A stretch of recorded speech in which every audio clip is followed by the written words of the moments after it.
नमस्कार, बहुत स्वागत है आपका। हर खबर देख रहे हैं आप और मैं हूं आपके साथ शाहनवाज मिर्जा। इस वक्त एक बड़ी खबर आ रही है। दिल्ली दौरे पर सीएम योगी आदित्यनाथ हैं और पूर्व राष्ट्रपति प्रतिभा पाटिल से सीएम योगी आदित्यनाथ ने मुलाकात की है। तकरीबन 45 मिनट तक ये मुलाकात सीएम की और पूर्व राष्ट्रपति की चली है। इस वक्त दिल्ली के दौरे पर है योगी आदित्यनाथ और वहां पर पूर्व राष्ट्रपति प्रतिभा पाटिल से मुलाकात की गई है और जानकारी के अनुसार 45 मिनट तक ये मुलाकात जो है वो सीएम की और पूर्व राष्ट्रपति प्रतिभा पाटिल की चलती हुई नजर आई है। आपको बताएं कि आज ही द्रौपदी मुर्मू जो है वो देश की 15वीं राष्ट्रपति बनी है और उस समारोह को लेकर एक भव्य आयोजन आज किया गया था और उसी के मद्देनजर तमाम पूर्व राष्ट्रपति और प्रधानमंत्री नरेंद्र मोदी के साथ साथ चीफ जस्टिस ऑफ इंडिया और लोकसभा स्पीकर ओम बिरला और तमाम सांसद वहां पर मौजूद थे। और ये बड़ी खबर आपको बता रहे हैं जहां पर योगी आदित्यनाथ की मुलाकात हुई है। दिल्ली दौरे पर हैं सीएम योगी आदित्यनाथ और पूर्व राष्ट्रपति प्रतिभा पाटिल से सीएम की मुलाकात हुई है और करीब 45 मिनट तक पूर्व राष्ट्रपति और सीएम योगी आदित्यनाथ की ये मुलाकात चली है।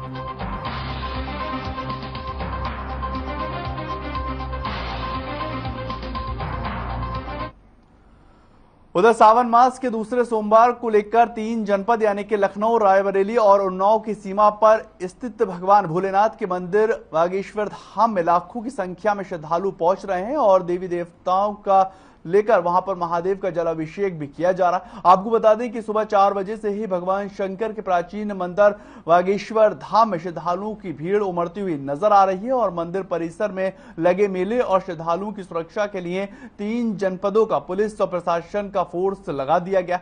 हर हर महादेव के लगातार नारे लग रहे हैं और साथ ही साथ बागेश्वर धाम में श्रद्धालुओं की भीड़ का जो जत्था है वो एक बड़े पैमाने पर लगातार बना हुआ है और महादेव का जलाभिषेक कर सुरक्षा के लिए प्रशासन ने तैयारियां पूरी कर ली हैं।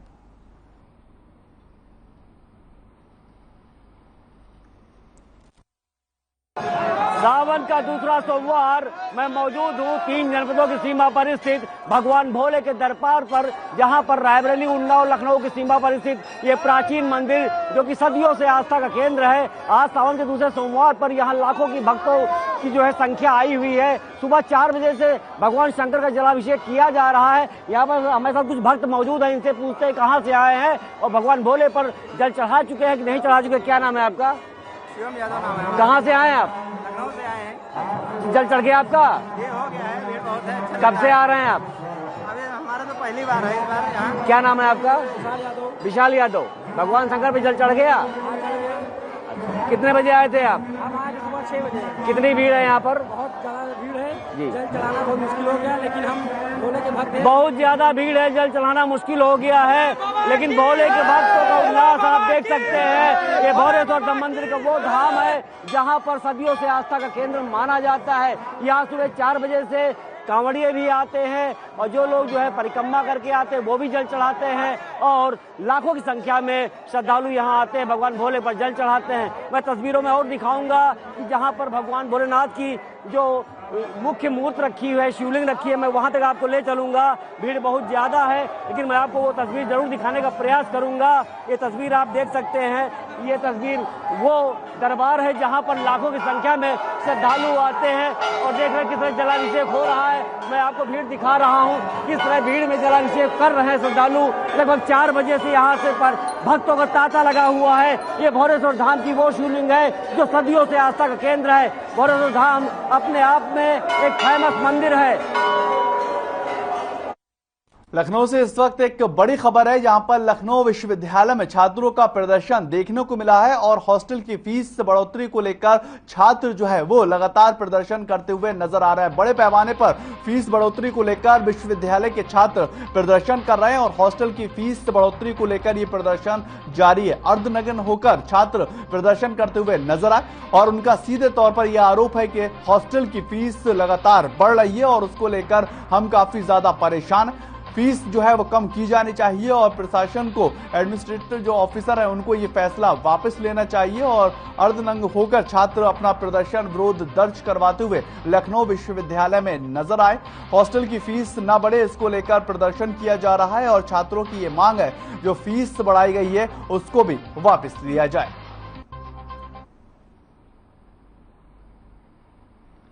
ये तस्वीरें आप देखिए लखनऊ विश्वविद्यालय की हैं, जहां पर छात्र जो है वो लगातार प्रदर्शन कर रहे हैं।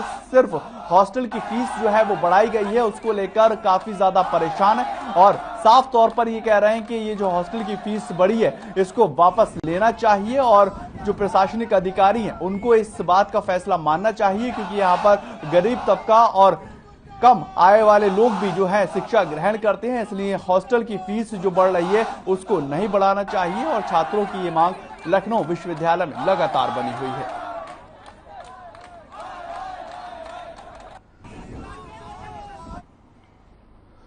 उधर मुख्यमंत्री योगी आदित्यनाथ की मंशा के अनुरूप गौतम बुद्ध नगर जिले में कांवड़ यात्रियों को सकुशल संपन्न कराते हुए उद्देश्य से जिला प्रशासन और पुलिस के अधिकारियों ने पूरी तरह से काम भी किया। आपको बताएं, जिला प्रशासन पूरी तरह से मुस्तैदी निभा रहा है और इसी कड़ी में जिला अधिकारी सुहास एलवाई ने पुलिस अधिकारियों के साथ चिला बॉर्डर पहुंचे हैं और नहर के किनारे लगभग 5 किलोमीटर पैदल चलकर कांवड़ यात्रा मार्ग का निरीक्षण भी किया, जहां पर उन्होंने प्रशासन और पुलिस और अन्य विभागीय अधिकारियों को सख्त दिशा और निर्देश देते हुए कहा है कि कांवड़ यात्रा के दौरान कांवड़ियों को कोई भी परेशानी नहीं होनी चाहिए। तमाम सुविधाएं अधिकारियों के द्वारा विशेष रूप से उनको देनी चाहिए और सभी कांवड़ यात्रियों को संबंधित विभागीय अधिकारियों के द्वारा सहयोग प्रदान करने की भी हिदायत दी गई है, ताकि कांवड़ यात्रा के दौरान कोई भी कांवड़ यात्री जनपद से होकर सकुशल गुजरे और वो अपने गंतव्य तक सकुशल पहुंचे।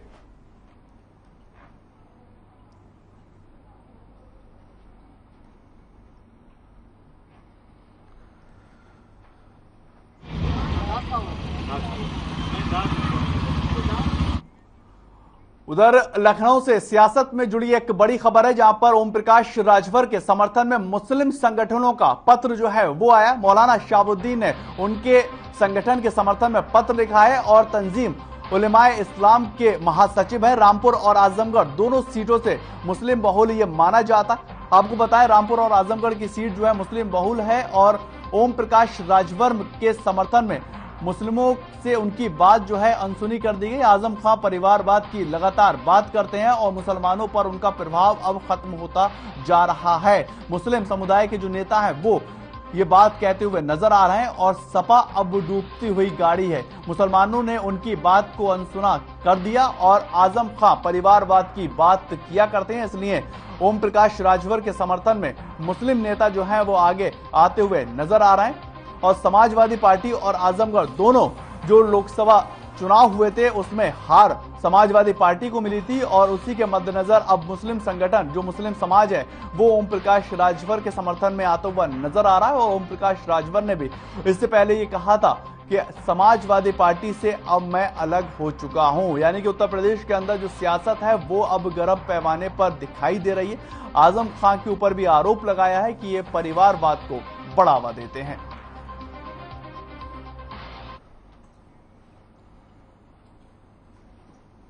उधर अमरोहा से पुलिस का मानवीय चेहरा निकलकर सामने आया है। आपको ये बताएं कि कांवड़ियों के चलने में हो रही परेशानियों के बाद से ही दरोगा ने कांवड़ियों की सेवा करना शुरू कर दिया।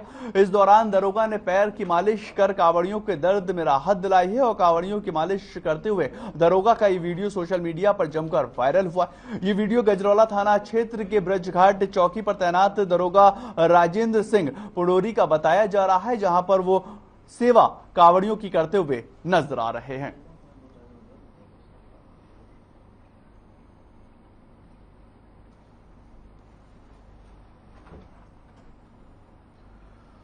उत्तर प्रदेश के शहर नोएडा से एक बड़ी खबर है, जहां पर कांवड़ के दौरान सुरक्षा को लेकर प्रशासन जो है वो अलर्ट हो चुका है और कांवड़ रूट पर 2 दिन शराब की दुकानें बंद करने का आदेश दिया गया है। जेवर, दनकौर, छपरौला और गौर सिटी रूट पर जो है वो दुकानें बंद रहेंगी और मेरठ में हंगामे के बाद नोएडा में ये बड़ा फैसला लिया गया है। दुकानें खोलने पर सख्त कार्रवाई करने के सीधे तौर पर आदेश जो है वो नोएडा प्रशासन जारी कर चुका है और कांवड़ के दौरान रूट को जो है वो डाइवर्ट किया गया है और 2 दिन तक शराब की जो दुकानें हैं वो बंद रहेंगी। मेरठ में इससे पहले शराब की दुकानों को लेकर हंगामा हुआ था और भारी मात्रा में वहां से कांवड़ यात्रा निकल रही थी और वहां पर शराब की दुकानें खुली थी। इसको लेकर आपत्ति दर्ज करवाई गई। उसी के आधार पर नोएडा में भी 2 दिन के लिए जेवर, दनकौर, छपरौला और गौर सिटी के रूटों के दौरान शराब की दुकानें बंद करवाई गई हैं।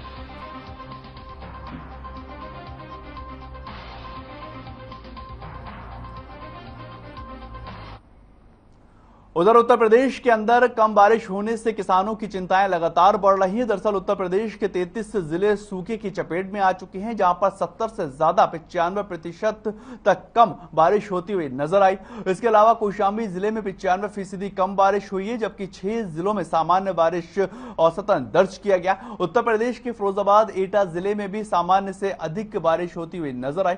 लखनऊ प्रदेश में कम बारिश होने से किसानों की लगातार परेशानियां बढ़ रही हैं और 33 जिले जो हैं वो सूखे की चपेट में आते हुए नजर आ रहे हैं, जिससे किसानों को अपनी फसल बर्बाद होने का डर जो है वो लगातार बना हुआ है और प्रदेश में कम बारिश की चिंताएं लगातार बढ़ रही हैं।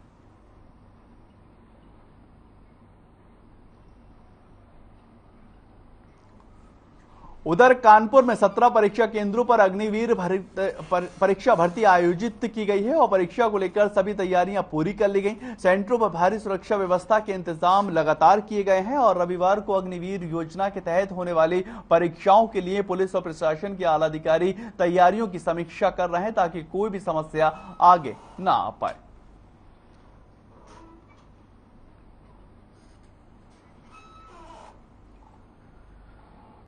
ब्रेक के बाद आप सबका स्वागत है। आगे बढ़ेंगे, बात करेंगे देवरिया जिले के सैलमपुर तहसील के लिडला फ्लावर में स्कूल की छात्रा दिव्या आर्य ने लिडली फ्लावर स्कूल सैलमपुर में इंटरमीडिएट की परीक्षा में टॉप किया है और उनके पिता उमाशंकर गुप्ता का नाम और साथ ही साथ पूरे क्षेत्र का नाम रोशन किया।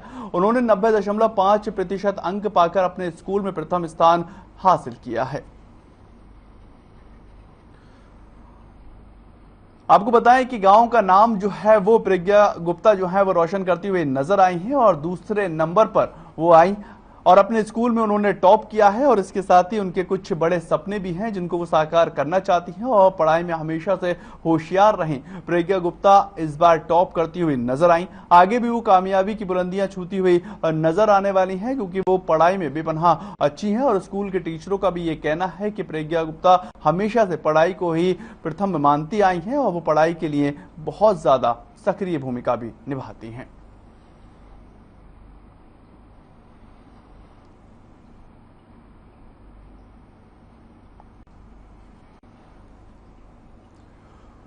उधर दिल्ली में शराब की कीमत जो है वो सस्ती हो गई है। इसके चलते दिल्ली से सटे बॉर्डरों पर शराब की तस्करी लगातार बढ़ रही है और नोएडा के लोग दिल्ली से सस्ती शराब लाकर पीते हुए भी नजर आ रहे हैं, साथ ही बेचते हुए भी दिखाई दे रहे हैं। दूसरी तरफ दिल्ली से सस्ती शराब खरीदकर उत्तर प्रदेश में लाने वालों के खिलाफ पुलिस लगातार कार्रवाई करती हुई नजर आ रही। आबकारी निरीक्षक गौरव चंद के नेतृत्व में अवैध शराब की बिक्री और निर्माण के मद्देनजर उत्तर प्रदेश और दिल्ली के बॉर्डरों पर फ्लाइंग मार्च किया जा रहा है और चेकिंग अभियान भी चलाया जा रहा है। इस दौरान दिल्ली की तरफ से उत्तर प्रदेश में प्रवेश करने वाले वाहनों की चेकिंग की जा रही है और दिल्ली में दाम कम होने की वजह से सीमा से सटे उत्तर प्रदेश के इलाकों को सील कर दिल्ली जाते हुए वाहनों की चेकिंग की जा रही है और वहां पर शराब खरीदने वालों को भी चेक किया जा रहा है। उत्तर प्रदेश शराब विक्रेता काफी नुकसान हो रहा है, इसको चलते ये कदम भी उठाए जा रहे हैं। नोएडा में आप साफ तौर पर देख सकते हैं कि आबकारी विभाग जो है वो एक्शन मोड में आता हुआ नजर आ रहा है। उत्तर प्रदेश में शराब लाने वालों की जो संख्या है वो बड़े पैमाने पर लगातार बढ़ रही। दिल्ली के अंदर शराब की कीमत जैसे ही सस्ती हुई है, दिल्ली से लोग नोएडा में शराब और गाजियाबाद में शराब लेकर आ रहे हैं और एक दूसरे को सप्लाई भी किया जा रहा है। इसको लेकर पुलिस अब सक्रिय भूमिका निभाती हुई भी दिखाई दे रही है और चाहे ऑटो हो या फिर टैक्सी या फिर कार, सब चीजों की चेकिंग जो है वो पुलिस कर रही है और अगर कहीं पे भी किसी के पास पेटी या कुछ बड़े मात्रा में शराब मिल रही है तो उसको जब्त कर आगे की कार्रवाई भी की जा रही है।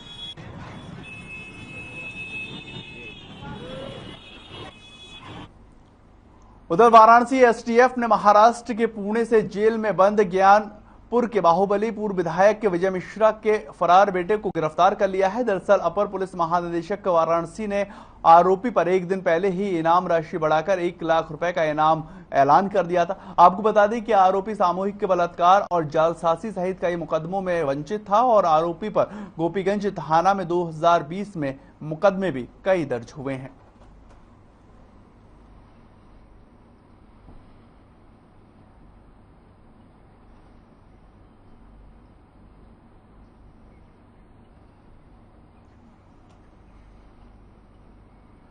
बिजनौर में नकली उर्वरक के खाद बनाने वाले गोदामों पर छापेमारी की गई है और छापेमारी के दौरान पुलिस प्रशासन के अफसरों ने गोदाम से कई ब्रांडेड कंपनियों के नकली उर्वरक और खाद के सैकड़ों बैग को बरामद कर लिया और साथ ही पुलिस ने मौके से गोदाम से एक मिलावटखोर आरोपी को गिरफ्तार किया है। आपको बताएं कि पिछले कई महीनों से बिजनौर के झील कॉलोनी में एक बड़े गोदाम में चोरी के मामले जो है वो निकलकर सामने आ रहे थे और प्रशासन के अफसरों ने मुखबिर की सूचना पर गोदाम में छापेमारी की तो बड़े पैमाने पर ब्रांडेड कंपनियों के बैग में नकली उर्वरक कृषि खाद बरामद हुआ है और साथ ही मशीन के कई उपकरण भी बरामद किए गए हैं, जिसके बाद पुलिस प्रशासन मिलावटखोरों को बारीकी से पूछताछ करता हुआ नजर आ रहा है कि आखिर इनकी कितनी टीम है और कहां-कहां इस तरह की ये सप्लाई किए करते थे। ये बिजनौर की पूरी घटना आप देख रहे हैं जहां पर नकली उर्वरक खाद बनाने की सामग्री जो है वो मिली है और पुलिस प्रशासन को ये बड़ी कामयाबी मिली है। एक मुखबिर की सूचना पर मिलावटखोरों के खिलाफ पहले से ही पुलिस जो है वो अभियान चलाती हुई नजर आ रही, लेकिन मुखबिर ने जब सूचना दी पुलिस ने वहां पर छापेमारी की है और वहां पर उर्वरक के साथ साथ नकली उर्वरक के साथ साथ उपकरण भी मिले हैं जिससे वो बनाया जाता था और बनाने के बाद एक बड़े पैमाने पर एक जगह से दूसरी जगह इसको सप्लाई किया जाता। अब पुलिस इस बात की तफ्तीश करती हुई नजर आ रही है कि बिजनौर के साथ साथ और किन जिलों में ये लोग सक्रिय हैं और कहां-कहां इस तरह के अवैध काम जो हैं वो ये लोग किया करते हैं। डॉक्टर साहब देखो, गोदाम पकड़ी गई है जिसमें विभिन्न प्रकार के उर्वरक के साथ साथ जिप्सम की गोलियां, नमक और इसमें रेता पकड़े गए हैं। उसके साथ साथ विभिन्न इफ्को, क्रिबको, उत्तम डीएपी, वर्टाको और इसके साथ साथ सागरिका और मोनोजिंक के खाली। उधर बाराबंकी के जिले में एक दर्दनाक हादसा हुआ है। पूर्वांचल एक्सप्रेस वे पर 2 डबल डेकर बसों की टक्कर हो गई और इस टक्कर में 8 लोगों की मौत हुई, जबकि 2 दर्जन से ज्यादा यात्री जो है वो घायल हो चुके हैं और घायलों को अस्पताल में भर्ती करवाया गया। मौके पर पहुंची पुलिस ने हाईवे से क्षतिग्रस्त वाहनों को हटवाया है और यातायात को चालू करवाया गया है। बाराबंकी की पूरी घटना है जहां पर जो 2 डबल डेकर बस थी वो आपस में टकरा गई और कई यात्री इसमें घायल हुए। पूरा मामला पूर्वांचल एक्सप्रेस का है जहां पर यह भीषण हादसा हुआ है। दोनों बसों के टकराने से 8 लोगों की मौत की खबर भी है और कई दर्जन लोग जो है वो घायल बताए जा रहे हैं और यात्री जो घायल हुए उनको अस्पताल में रेफर करवा दिया गया। पूर्वांचल एक्सप्रेस वे पर जो स्पीड है वो काफी तेज हुआ करती है और उसी का ये नतीजा है कि 8 लोगों की जो मौत है वो होती हुई नजर आई है और काफी लोग जो हैं उसमें घायल भी हुए हैं और उन तमाम लोगों को निजी अस्पताल में रेफर करवाया गया है। उधर कन्नौज में देर रात बाइक की टक्कर से एक कांवड़िए की मौत हो गई और आपको बताएं कि महादेवी घाट के लिए मुड़ते समय 15 वर्षीय कांवड़िए राम जी की मौत हो गई है। वहीं इस घटना की सूचना पुलिस को दी गई है। घटनास्थल पर पहुंची पुलिस ने मृतक के शव को कब्जे में लेकर आगे की कार्रवाई शुरू करी है और पुलिस इस बात का भी आश्वासन दे रही है कि जैसे भी ये घटना घटित है जो भी इसमें शामिल है उसको तुरंत गिरफ्तार किया जाएगा।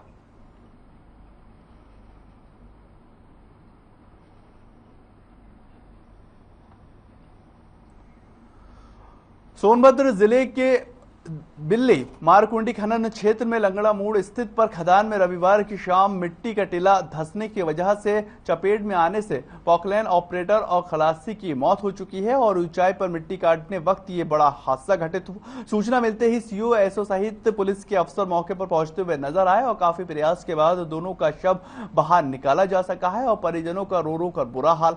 परिजन उच्च अधिकारियों को मौके पर बुलाने की मांग करते रहे और परिजनों का कहना है कि आखिर इन मौतों की जिम्मेदार कौन है और उनका मौतों का हिसाब अब कौन देगा।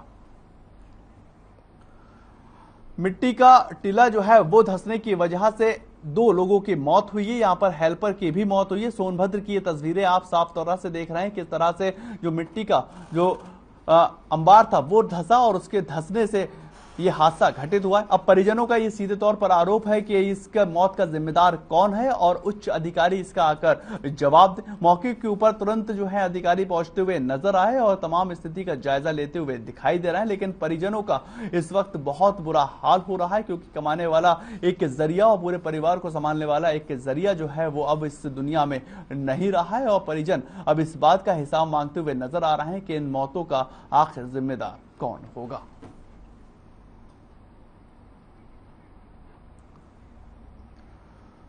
उधर लखनऊ में भीषण जाम के चलते एक मरीज अस्पताल पहुंचने से पहले ही दम तोड़ता हुआ नजर आया है। शताब्दी अस्पताल के मरीज को जाम की वजह से उसने दम तोड़ दिया। इसी जाम के चलते इमरजेंसी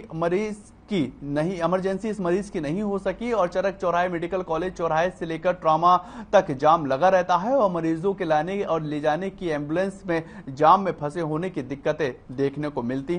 सड़कों पर फैले अवैध अतिक्रमण और अवैध दुकानों और तरीकों से खड़े वाहन और प्राइवेट एम्बुलेंस की वजह से ये जाम लगातार लगा रहता है और सूत्रों की माने तो इन सड़क छाप दुकानों और प्राइवेट एम्बुलेंस के साथ क्षेत्रीय चौकी और नगर निगम के कुछ भ्रष्ट अफसर भी सम्मिलित हैं जो अवैध वसूली किया करते हैं और इस तरह की घटनाएं जो हैं वो घटित हो जाती। लखनऊ की आप तस्वीरें देख रहे हैं जहां पर अस्पताल न पहुंचने की वजह से एक शख्स की जो है वो मौत हो गई और जाम में फंसे होने की वजह से वो सही वक्त पर अस्पताल नहीं पहुंच पाया, जिसका खामियाजा उसको अपनी जान की कीमत से उठाना पड़ा। अस्पताल जैसे ही पहुंचने में मरीज हुई, डॉक्टरों ने उसको मृत घोषित कर दिया, लेकिन बड़ा सवाल यहां पर यह बनता है कि जो जाम की समस्या बनी है आखिर उससे निजात कौन दिलवाएगा, क्योंकि जो चौकी इंचार्ज हैं, जो नगर निगम के अधिकारी हैं, वो भी इसमें संलिप्त जो हैं वो होते हैं, क्योंकि जाम की समस्या लगातार यहां पर बनी रहती है।